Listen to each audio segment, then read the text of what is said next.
Welcome to Building Better Relationships with Chuck and Barb Lewis, equipping listeners and viewers with the biblical tools to conquer the difficulties faced in this life.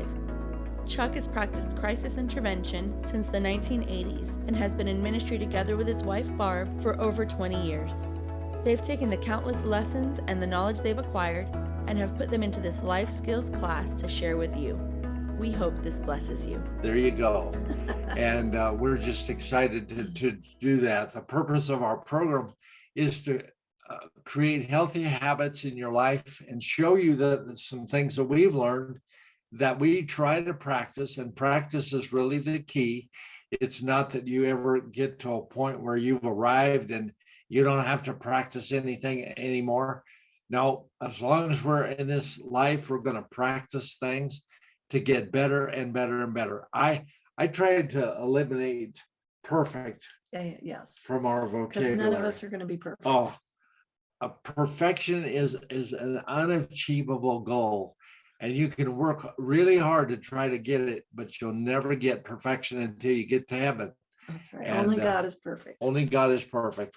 But we've been talking about finances and how that affects us, and today we're going to continue with that topic about finances, and Barb's learned a lot about finances, working in accounting for years, and you've got some other things you wanted to share, with us.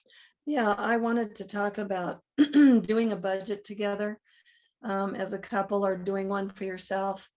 And one thing that I've seen happen to people when they get married is one person is used to spending money a certain way and having enough and not having to answer somebody. And the other person is money was very tight for them growing up, and they're very strict with the budget. They're just not the same. So, and also usually one person ends up handling the finances and the other one doesn't. So I think it's good for both people to know what's going on with the finances, what your obligations are, because what happens when, let's just say I'm doing the finances and I feel like you're spending too much. And I feel like I'm always standing there with my hand out going, I need this to pay this bill. I need this. And why are you spending this money? Pointing my finger. Pretty soon I become the critical parent and you become the rebellious child. Yeah. And I do remember it being hard. Both of us were single for a long time before we got married. And I do remember that it was hard for me to have to answer to someone else for how I spent money. I was used to only answering to myself. And so that was definitely an adjustment. But I think if you do the budget together and you list your expenses, and then you see what your income is, and you agree, of course, that the bills need to be paid first. And I say, I would really like to go up to the mountains for a getaway. And can we look at the budget together so that we can see if we could afford this trip? We decide how much that trip is going to cost us and see if we've got it in our budget. I do remember going to Disneyland years ago, and I saved for 2 years for that trip. So I just think it's really good to let the budget be the bad guy. Then you and I don't have to be the bad guy. Right. We both can look at it together and decide, what we can afford. So that's such a good point. And I really believe in budgeting for something that you want to do. But Yes. how do you keep that money separate, like for that trip, when other things come up and you maybe you want other items to buy, and you're thinking, well, I'll just borrow from the trip money to buy that item, and then I'll pay that back later. I mean, how do you discipline yourself to do that? Well, again, I think that needs to be what you agree on. If you both think that other thing is more important than the trip, I think you have to agree on that, which brings me to another point. And that is that Chuck and I started taking an allowance so that we each had some money that we didn't have to answer to each other for. We didn't have to ask each other for every $5. Yeah. And I think when we first started doing that, it was only $25. Now we take a larger amount, but that way you don't have to feel like you're a kid going, can I spend $10 on this? Or can I get my nails done? Or, I want to buy this pair of tennis shoes. Well, for one thing, clothing is part of our budget. It's not something we buy out of our allowance. But I think, it's got to be something that works for you. It can't be so restrictive that you feel strangled. I think there needs to be some leeway. For me, when I was single, the vacations that I took were camping, which I loved and the kids loved, and it didn't cost, we already had to eat. So we were bringing our food. We had a tent. I think all we had to pay for was the gas to get there. And it was probably only $15 for a campsite back then. But those were my vacations, or I would go stay with my parents or with somebody, where I could stay free. But it is important to take vacations. I think everybody needs a break. Right. But right. that is such a good point. If you want to buy something else, it has to be something you agree on. And how important is it? Well, and the allowance money has really been good for us, because like if I see a rod and reel for fishing, which I love to go fishing, I don't look at the amount that I have in my savings of allowance money and say, well, I'm still lacking about $80 before I can buy this rod and reel. So can I just borrow from your allowance money to buy this rod and reel, and then I'll pay you back later? See, that's opening the door to problems. Yeah. So what I need to do is discipline myself enough to say, okay, it might take me a little longer to wait for the rod and reel before I can actually buy it. But discipline is really the key there.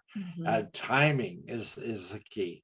It's not that I can't ever get it, but delayed gratification is really hard, and it's hard for me. I don't like delayed gratification.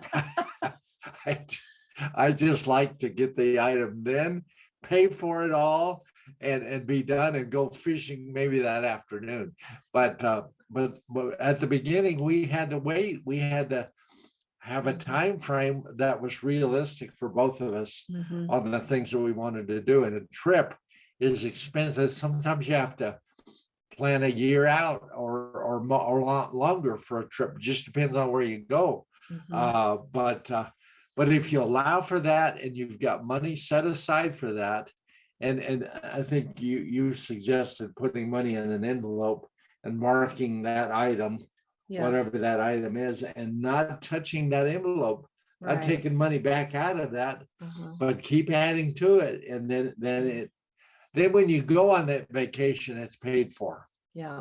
And you can really enjoy it while you're there, knowing that you're not coming home to a bunch of credit card debt that now you got to figure out how you're going to pay for that trip. And some people don't even enjoy it while they're on the trip because they're worried about when they're getting home, how they're going to pay for that. Right.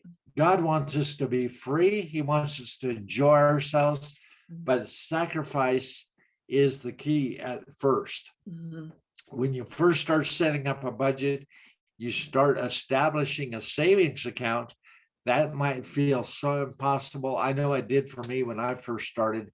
And I'll tell you, what I decided to do, and I was single during this time. Well, what I decided to do, I was renting an apartment at that time.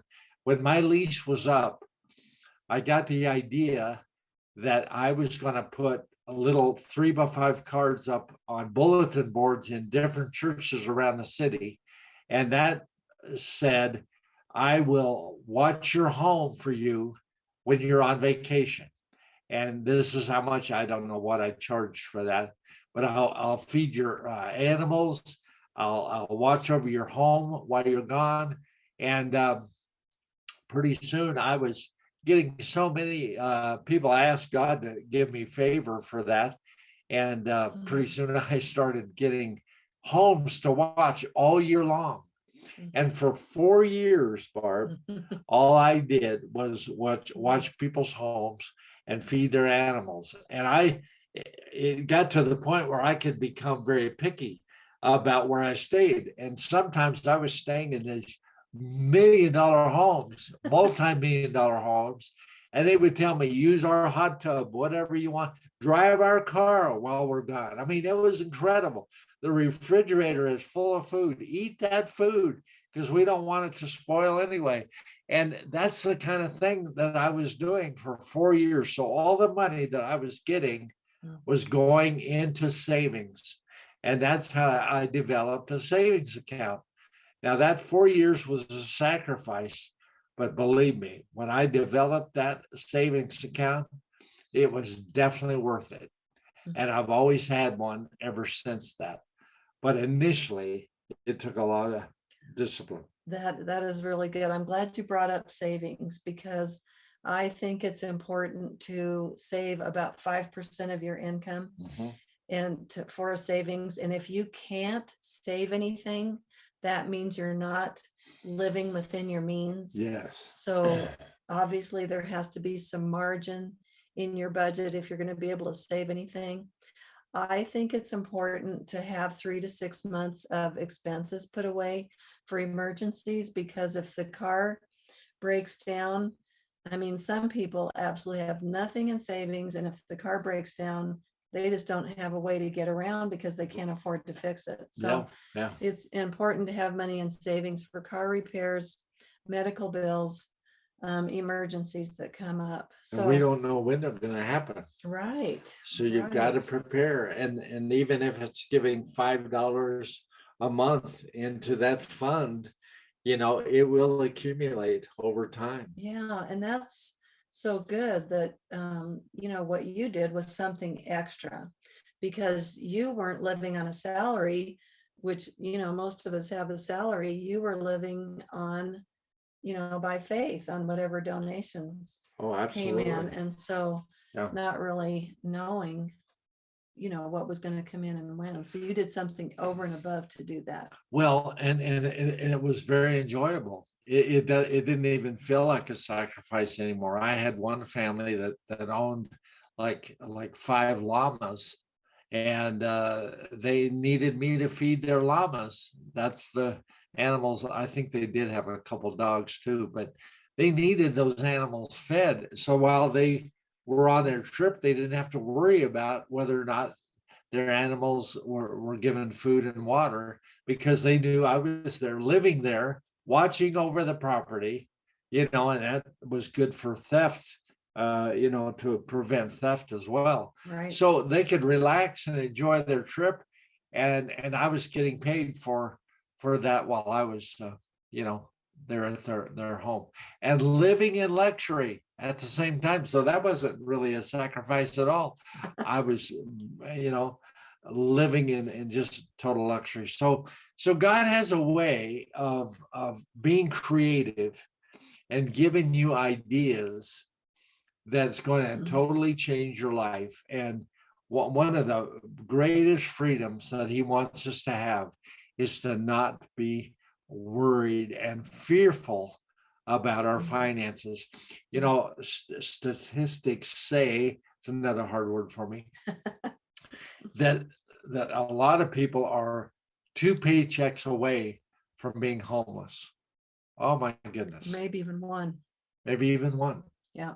That's scary. It is scary. Yeah, to think about that. And maybe you're in that situation right now saying, well, I just raised my hand, that's me. Well, you don't have to live that way, because you can make steps. Talk to a financial advisor, learn about money, learn about how to spend your money, learn about the consumer credit counseling. All these things are available. We're living in this world where we have available a lot of information that we can learn about. And I've had numerous times where people have told me, I've never heard before what you're saying right now. And boy, that's incredible to me that they've never heard it, but maybe you're in that situation too. But when I started out with my trusting God for every dime that I had, because I didn't have a family to set me up. I didn't have anybody, a rich uncle somewhere that said, I'm gonna, buy you a new condo and a new car and set you up in life. I didn't have any of that. And I was completely on my own to figure it out and to find my own way. And I remember sitting in church, Barb, where I was learning about giving to the Lord, and I had $10 to my name. That's all the money I had in my whole life. I didn't have any money at home under the mattress. I didn't have. That was it, $10. So I was thinking about asking the usher if I put $10 in the offering, if he would give me $5 back so that I could have lunch. And how old were you? Eat lunch that day. I was 16 years old. Okay. So so the Lord spoke to me and he said, do you trust me to give the full 10? And I said, and I was honest. I said, when he said, do you trust me? I said, kind of.